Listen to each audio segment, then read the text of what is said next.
તેલ વધી ગયું બરાબર, ધીમે ધીમે ફાવી જશે. મારી વાઈફ વણતા જાય છે, હું શેકતો જ આવું છું દોસ્તો. જો મસ્ત મને કહે છે તેલ વધી ગયું,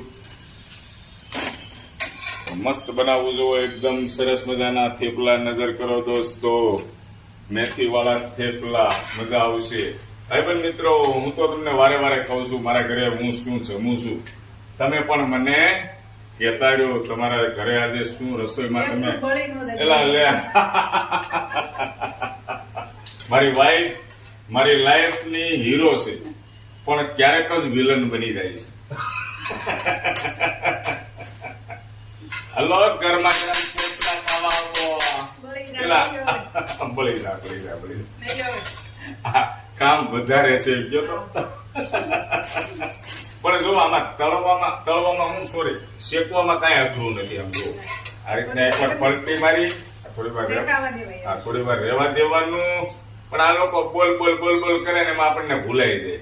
પછી આપણે ફરતી સાઈડ તેલ નાખવાનું, આ ઉપર થોડુંક તેલ અડાડી દેવાનું અને પલટી મરાવવાની ધીમે. જો મસ્ત, જો દાજે પણ નહીં, એક નંબર થેપલા બને. અને ગેસ ચૂલો ધીમો કરો થોડો. હા બસ, ફૂલ કરી દીધો. પછી બળી જાય તો મારા ઉપર બોલશે કે તમારી ભૂલ છે, આપણને પહોંચવા તો દે નહીં કાંઈ.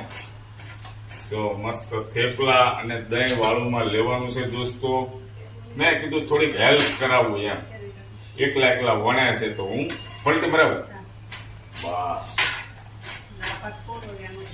આ ભાગ કોરો રહ્યો છે એમ કે છે, કઈ વાંધો નહીં, આપણે થોડુંક તેલ નાખી દઈએ. તેલ ઓછું થાય એવું ભાઈબંધ મિત્રો કહે છે. તમારી જેવું કામ તો ન થાય એટલા માટે તો હું તમને એમ કહું છું કે મારી વાઈફ મારી લાઈફની હીરો છે, પણ કોઈક વાર ક્યારેક જ વિલન બની જાય છે. મારે ખાવાના છે, કડકડીયા થાય મને આપી દેજો, બરાબર ને? એ દાઝી જશે.